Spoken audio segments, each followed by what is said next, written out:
Hello students, welcome to YouTube channel of Gyan Jyoti senior secondary school सभी। तो बेटा English grammar में आपका टॉपिक चला हुआ है मॉडल्स। कल आपको दो मॉडल्स करवाए थे, कैन और कुड। तो नेक्स्ट देखिए, नेक्स्ट मॉडल है विल। तो विल का यूज देखिए, सबसे मेन इसका यूज है फ्यूचर इंडेफिनिट टेंस में। आई और वी के अलावा, आई और वी के साथ तो शैल लगता है, और आई और वी के अलावा जितने भी सब्जेक्ट्स हैं बाकी सब के साथ विल लगता है। जैसे फ्यूचर की बात बतानी हो, आगे की, तो फ्यूचर इंडेफिनिट टेंस में देखो बेटा, जैसे he will come here tomorrow, वह यहाँ कल को आएगा। तो फ्यूचर की बात बताई है, तो फ्यूचर इंडेफिनिट टेंस में आई और वी के साथ तो शैल आता है, बाकी सब के साथ विल आता है। तो इसके अलावा एक एक्सेप्शन है, फ्यूचर इंडेफिनिट टेंस में आई और वी के साथ भी विल आ सकता है, लेकिन कहां पे आ सकता है ये देखो, स्ट्रॉन्ग डिटर्मिनेशन यानी दृढ़ निश्चय, पक्की बात बताई हो कि ये जरूर मैं करूंगा या हम ये जरूर करेंगे, तो आई और वी के साथ भी विल आएगा। थ्रेट, धमकी देनी हो, प्रोमिस, वायदा करना हो, सर्टेनिटी, पक्की बात बतानी हो, तो फिर आई और वी के साथ भी विल आएगा। जैसे एग्जांपल्स देखो, I will punish you if you don't follow rules. इसमें थ्रेटन किया है, धमकी दी है कि मैं तुम्हें सजा दूंगा यदि तुम रूल्स यानी नियमों का पालन नहीं करते हो। Will not leave you in lurch, इसमें प्रोमिस किया गया है। तो लीव इन लर्च का मतलब होता है अधर में छोड़ना, मुसीबत में किसी को छोड़ना। कहीं किसी को मुसीबत आ जाए और उसका बीच में साथ छोड़ देना, उसको कहते हैं लीव इन लर्च। तो बेटा यहाँ पे आपको नए नए मीनिंग्स भी सीखने को मिलेंगे। इंग्लिश ग्रामर क्लास का ये फायदा होता है, कोई भी टॉपिक हो इंग्लिश ग्रामर का, उसमें आपको नए नए मीनिंग्स, नई नई बातें इंग्लिश की जरूर सीखने को मिलती हैं, टॉपिक भले ही कोई भी हो। तो I will not, we will not leave you in lurch, we के साथ नॉर्मली तो शैल आता है, लेकिन यहाँ विल आया है। क्यों आया है? क्योंकि पक्का वायदा किया गया है, पक्का प्रोमिस किया गया है कि हम आपको मुसीबत में नहीं छोड़ेंगे, मुसीबत में हम आपका साथ नहीं छोड़ेंगे। आगे देखो, पोलाइट रिक्वेस्ट के लिए भी विल आता है। पोलाइट रिक्वेस्ट में तो बहुत से मॉडल्स में आते हैं, जैसे will you help me in this matter, क्या तुम इस मामले में मेरी मदद करोगे। मैटर का मतलब मामला। तो पोलाइट रिक्वेस्ट के लिए भी विल का यूज होता है। तो नेक्स्ट देखिए बेटा, इच्छा जानने के लिए, किसी से इच्छा जाननी हो कि चाय लेगा या कॉफी लेगा, कोल्ड ड्रिंक लेगा, क्या करेगा, यानी वो क्या काम करने वाला है या उसको क्या चाहिए, तो उसके लिए भी विल का यूज होता है। जैसे विल यू टेक टी और कॉफी, कि तुम चाय लोगे या कॉफी लोगे।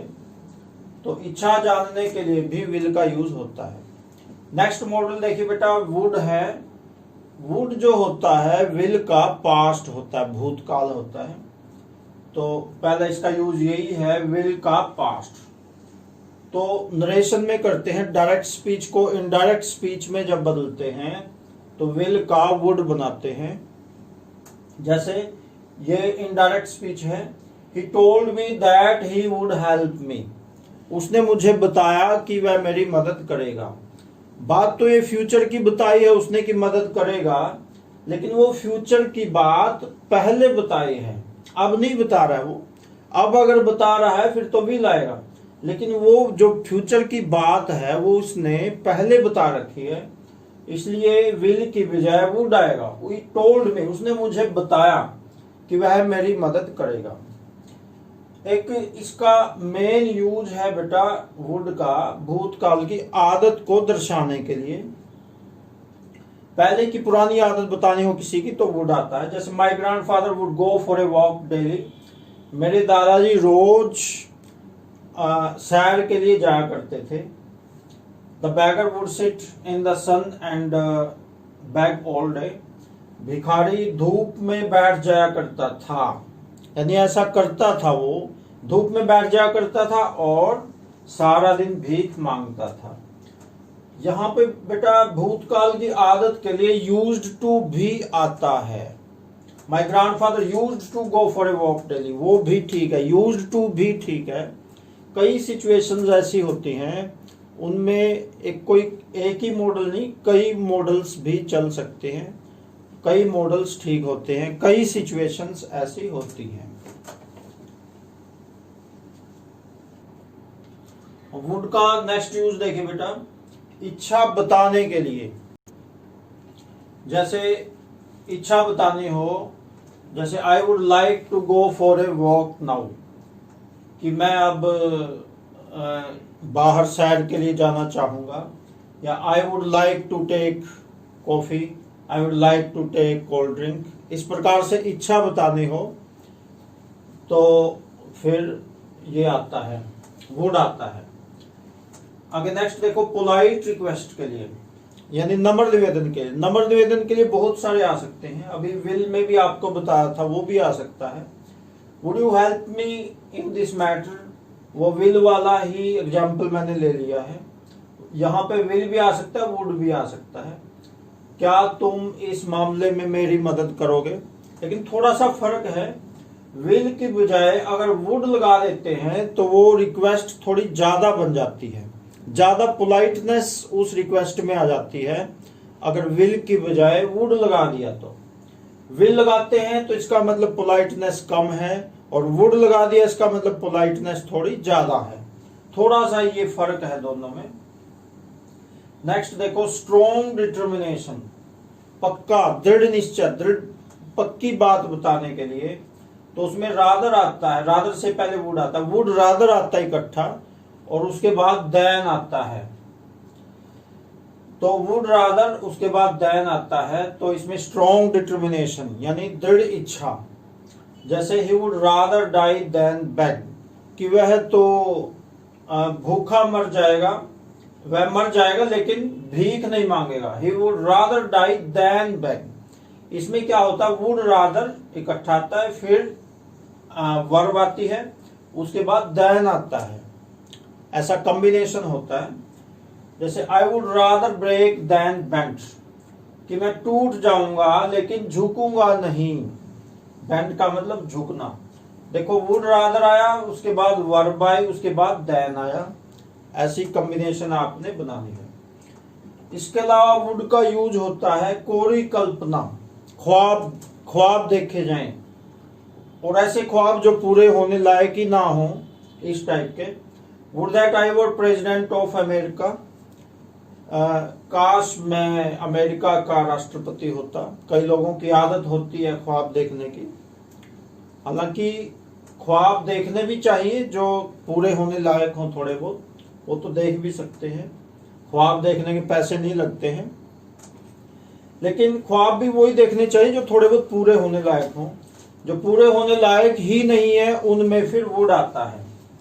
जैसे would that I were the owner of this house, काश मैं इस मकान का मालिक होता। कोई ऐसे अगर कोई भिखारी ऐसा ख्वाब देखता है तो वुड आएगा।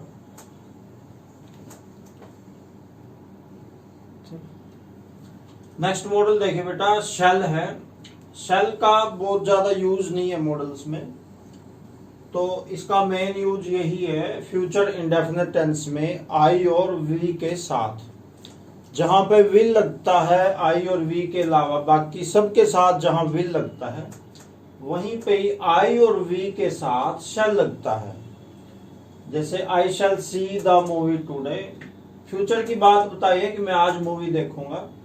We shall stand by you, stand by you का मतलब साथ खड़े होना, साथ देना। हम तुम्हारा साथ देंगे, तुम्हारे साथ खड़े होंगे यानी तुम्हारा साथ देंगे। स्टैंड बाय यू का मतलब साथ देना। इसके अलावा देखो आई और वी के साथ में नॉर्मली तो आता है शेल, लेकिन अगर ऐसी कंडीशंस हों तो आई और वी के अलावा बाकी सब के साथ भी शेल आ सकता है। जैसे पक्का वायदा किया जाए, प्रोमिस, थ्रेट, धमकी दी जाए, नेसेसिटी, कोई जरूरी बात बताई जाए, बहुत जरूरी, तो फिर आई और वी के अलावा बाकी सब के साथ भी शेल आ सकता है। नॉर्मली तो आई और वी के साथ ही आता है शेल, लेकिन बाकियों के साथ भी आ सकता है अगर ये कंडीशंस हो। खास कंडीशंस में आई और वी के अलावा बाकी सेकंड और थर्ड पर्सन के साथ भी शेल आ सकता है।